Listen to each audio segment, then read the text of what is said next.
ಶ್ರಾವಣ ಮಾಸದಿ ನಮ್ಮಮ್ಮ ಲಕ್ಷ್ಮಿಗೆ ಆರತಿ ಪೂಜೆಯ ಮಾಡುವೆ ಹುಣ್ಣಿಮೆಗೆ ಮುಂದೆ ದಿನದಲ್ಲಿ ಪ್ರಾತಃ ಕಾಲದ ವೇಳೆಯಲ್ಲಿ ಹುಣ್ಣಿಮೆಗೆ ದಿನದಲ್ಲಿ ಪ್ರಾತಃ ಕಾಲದ ವೇಳೆಯಲ್ಲಿ ಬರಕೊಡುವ ತಾಯಿಯೇ ನಮ್ಮಮ್ಮ ಲಕ್ಷ್ಮಮ್ಮ ವಿಧ ವಿಧ ಹಣ್ಣು ಹೂವನು ನಿನ್ನ ಮುಂದೆ ನಾನು ಇಡುವೆನು ಭಕ್ತಿಯ ಪದಗಳ ನುಡಿವೆನು ನಿನ್ನ ಮುಂದೆ ನಾನು ಇಡುವೆನು ಭಕ್ತಿಯ ಪದಗಳ ನುಡಿವೆನು.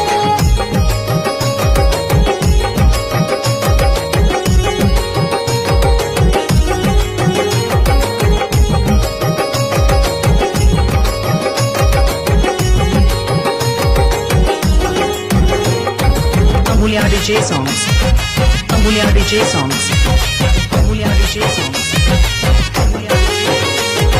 ಹಿಂದೊಮ್ಮೆ ಜಗದಲ್ಲಿ ನಮ್ಮಮ್ಮ ಶ್ರೀಲಕ್ಷ್ಮಿ ನಿನ್ನ ಭಕ್ತರೆಲ್ಲ ನೊಂದರು ಬರಗಾಲದಲ್ಲಿ ಬೆಂದರು ನಿನ್ನ ಭಕ್ತರೆಲ್ಲ ನೊಂದರು ಬರಗಾಲದಲ್ಲಿ ಬೆಂದರು